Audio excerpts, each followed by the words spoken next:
السلام علیکم۔ لاہور، جسے اولیاء کا شہر کہا جاتا ہے، اپنے اندر صدیوں پرانی تاریخ اور روحانیت کے ایسے خزانے چھپائے ہوئے ہیں جس سے شاید بہت کم لوگ واقف ہیں۔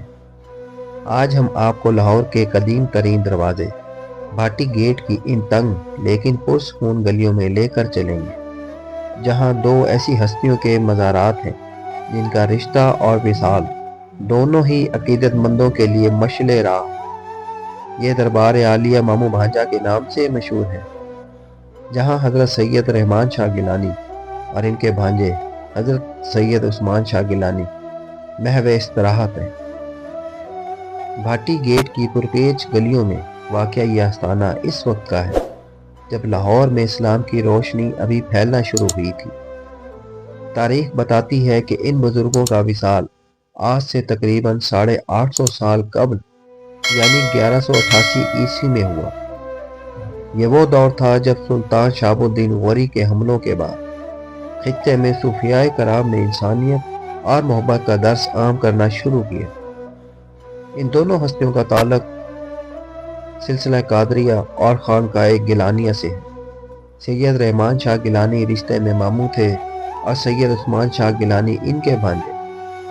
ان کی زندگی اللہ کی رضاعت اور اشاعت اسلام کے لیے وقف تھی۔ اس دربار کی سب سے منفرد بات ان دونوں ہستیوں کا ابدی ساتھ ہے۔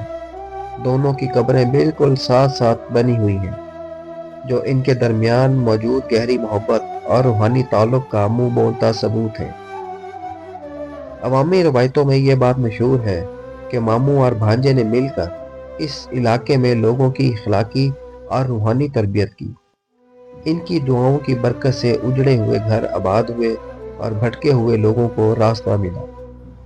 آج بھی جب زائرین یہاں آتے ہیں تو اس خاموش روحانی فضا میں ایک عجیب سا سکون محسوس کرتے ہیں جو صدیوں پرانی تاریخ اپنے دامن میں سمیٹے ہوئے ہے۔ وقت گزرنے کے ساتھ ساتھ دربار کی عمارت میں کئی تبدیلیاں آئیں، لیکن اس کی روحانی کشش میں کوئی کمی نہیں آئی۔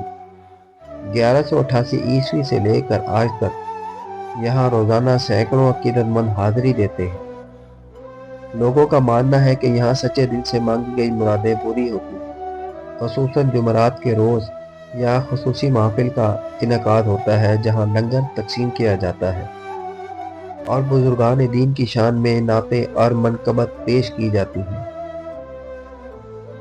بھاٹی گیٹ صرف ایک دروازہ نہیں بلکہ لاہور کی تہذیب کا گہوارہ ہے۔ داتا گنج بخش کی نگری کے قریب واقع یہ دربار ہمیں یاد دلاتا ہے کہ لاہور کی بنیادوں میں ان صوفیاء کا خون اور پسینہ شامل ہے جنہوں نے نفرت کے دور میں محبت کے چراغ جلائے۔ سید رحمان شاہ اور سید عثمان شاہ گیلانی کی قبریں ہمیں یہ پیغام دیتی ہیں کہ خونی رشتوں سے بڑھ کر اصل رشتہ اللہ کی راہ میں جڑنا ہے۔ اگر آپ کبھی لاہور آئیں تو شاہی قلعہ اور مینار پاکستان دیکھنے کے ساتھ ساتھ بھاٹی گیٹ کے اس خاموش دربار پر بھی حاضری دیں، جہاں تاریخ اور روحانیت آپ کا استقبال کرے گی۔ امید ہے آپ کو مامو بھانجا دربار کی یہ مختصر تاریخ پسند آئی ہوگی۔ اگر آپ کو یہ ویڈیو اچھی لگی تو اسے شیئر کریں اور مزید تاریخی مقامات کے بارے میں جاننے کے لیے ہمارا چینل سبسکرائب کریں۔ دعاؤں میں یاد رکھیں۔ اللہ حافظ۔